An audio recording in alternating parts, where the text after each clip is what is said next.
Elvira, Jorge Fontevecchia te saluda. Ayer, cuando dábamos la noticia de esta decisión del gobierno de proponer un bono con una quita del 50% en dólares al pago de Camesa, yo inmediatamente dije, bueno, pero esto tiene que estar cruzado no solamente con Camesa, sino con la deuda que se tiene Camesa con los generadores y la que tienen los distribuidores como Edenor. Dije, llamemos a Daniel Vila para que nos explique. Contanos la perspectiva desde las distribuidoras, como por ejemplo el caso tuyo con Edenor. Buen día, Jorge. Como siempre, un gusto hablar contigo. Bueno, esta resolución que sacó el martes el Gobierno Nacional afecta más que nada a los generadores, ¿no? Porque les propone el pago de lo que no le pagó en diciembre y enero, propone dárselo 50% en algunas cuotas y el 50% en un bono al 2038. Eso es más o menos entre 1.800 y 2.000 millones de dólares. No afecta así a las distribuidoras. En el caso de las distribuidoras, nosotros no estamos contemplados en ese articulado. Es una manera, creo yo, de mostrar un superávit inexistente, porque es patear una deuda con la generadora, ¿no? Una deuda grande. Básicamente es eso, Jorge.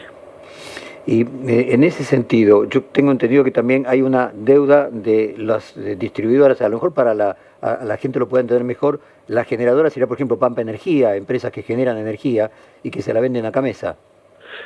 Claro, mira, el sistema eléctrico es bastante complicado para la persona común que no lo entiende, ¿no? En el sistema hay quienes generan, las generadoras, como Pampa, Energía, que pusiste el ejemplo, son aquellas que manejan las usinas, ya sean hidroeléctricas o motorizadas con fuel oil o con gas. Después tenés las empresas que hacen el transporte de esa energía en la línea de alta tensión. Tenés el distribuidor, que es en el caso de AMBA, de Norte y de Sur, y en el medio tenés a Camesa, que es como una especie de organismo semiestatal, 50% del Estado y 50% privado, que intermedia la oferta y la demanda, se encarga de pagarle al distribuidor y pagarle al generador y cobrar al distribuidor.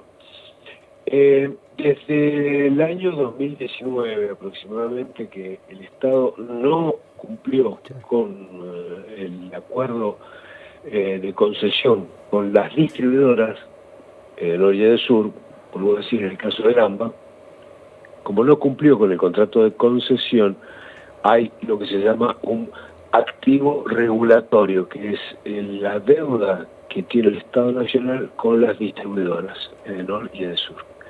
Y a su vez, como el Estado subvencionó a los generadores, pero no la tarifa, no cumplió con la tarifa prevista en el contrato de concesión con los distribuidores, se generó un pasivo regulatorio. ¿Qué quiere decir esto? Las empresas que distribuíamos y que distribuimos energía, al no tener los aumentos que contempló en el pliego de concesión el Estado, no se le pudo pagar el 100% de la tarifa a Camesa para que ésta cumpliera sus obligaciones con los generadores. Cuando ponemos un número y otro, esto último se llama el pasivo regulatorio, tenemos que lo que el Estado le debe a las empresas distribuidoras, en el caso de Edenor, ronda los 2.000 millones de dólares o 2.000 billones de pesos. Y el pasivo regulatorio que tenemos las empresas con Camesa estaba alrededor de los 300 millones de dólares, pero eso ya se regularizó en un sistema de un plan de pagos que se viene cumpliendo regularmente. Eso es un pantallazo, si querés, de cómo está el sistema eléctrico. Después, en el caso de las provincias es distinto, porque en la provincia ya no entra el Estado Nacional a regular, sino que cada provincia tiene su órgano de control, cada provincia fija sus tarifas, y es una relación distinta con Camesa y con las generadoras. Bueno, y ahora contanos, Daniel, cuál es tu visión de la política energética del gobierno de Milei en los 5 meses que lleva adelante y de la propia ley bases. Todavía no hay una política energética definida.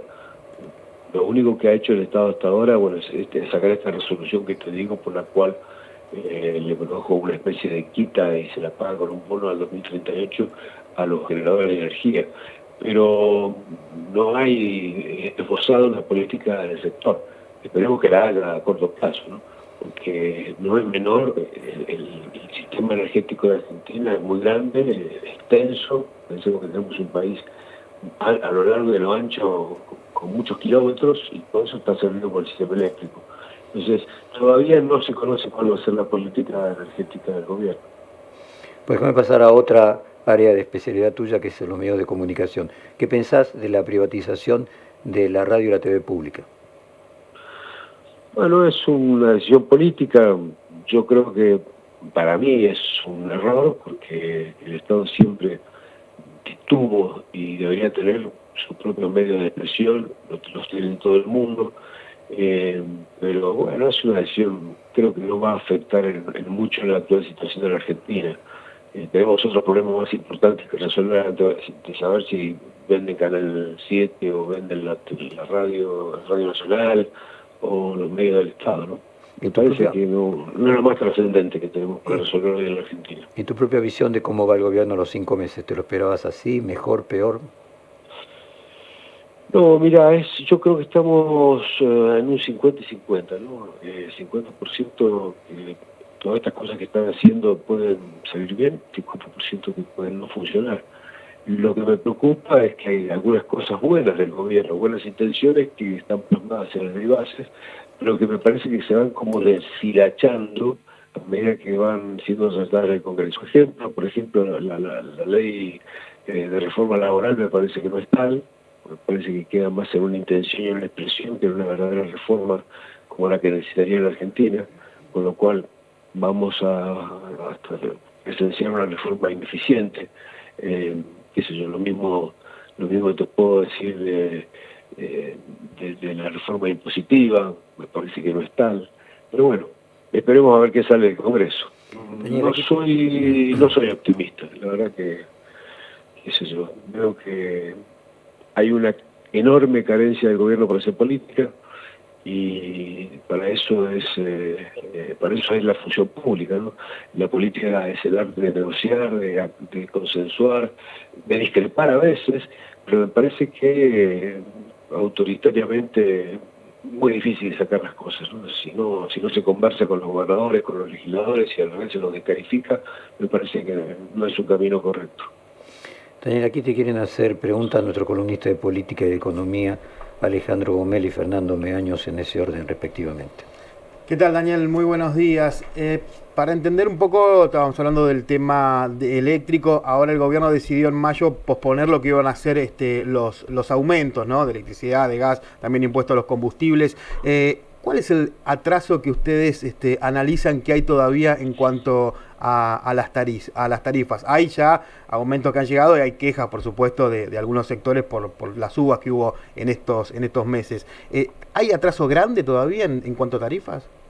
Sí, todavía hay atrasos grandes. Buen día, perdón. Buen día. Sí, todavía hay atrasos grandes en cuanto a tarifas. Pensemos que el Estado subsidió tarifas a los generadores del 2019. Recién en diciembre se empezó un sinceramiento de tarifas, pero como bien señalás, lo de mayo ya se postergó, con lo cual volvemos a tener un atraso.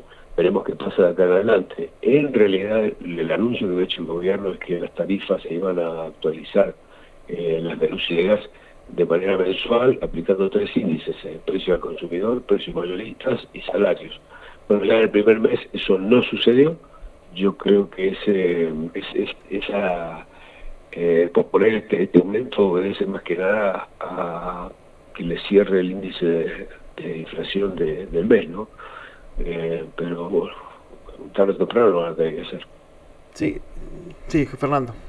Bien, Daniel, buen día, ¿cómo le va? Le quiero preguntar por el esquema que vienen teniendo hasta ahora las distribuidoras. Corríjame si no es así, pero uno entiende que se vienen financiando con Camesa, es decir, al tener las tarifas tan pisadas y tan atrasadas durante tanto tiempo, se financian con la falta de pago a la empresa mayorista del Estado. ¿De ese esquema se puede salir? O sea, ¿cuánto falta para que las distribuidoras puedan tener una ecuación un poco más razonable de su negocio?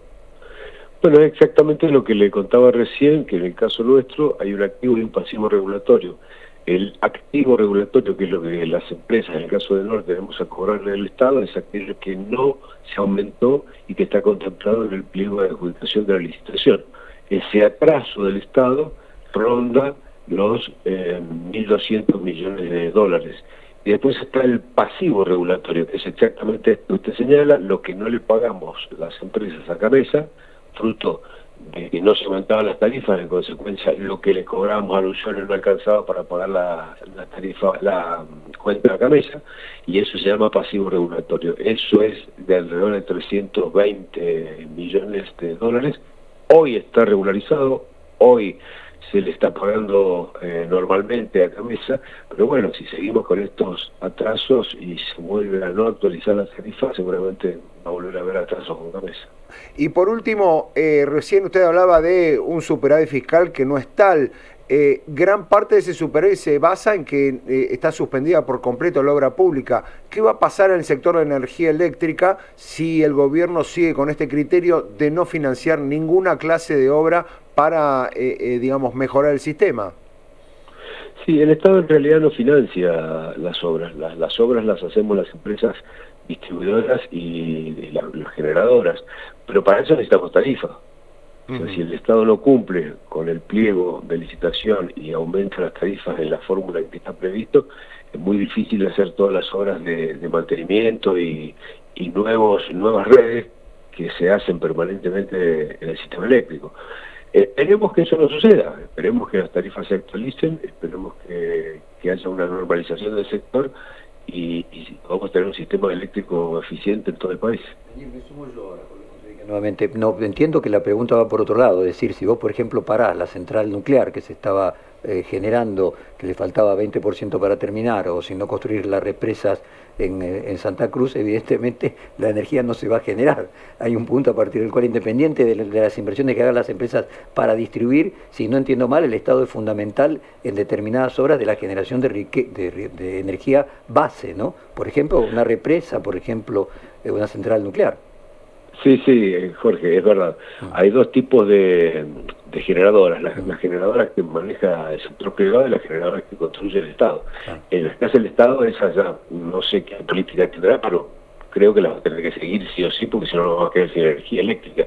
Las del sector privado dependen de las actualizaciones tarifarias que se hagan.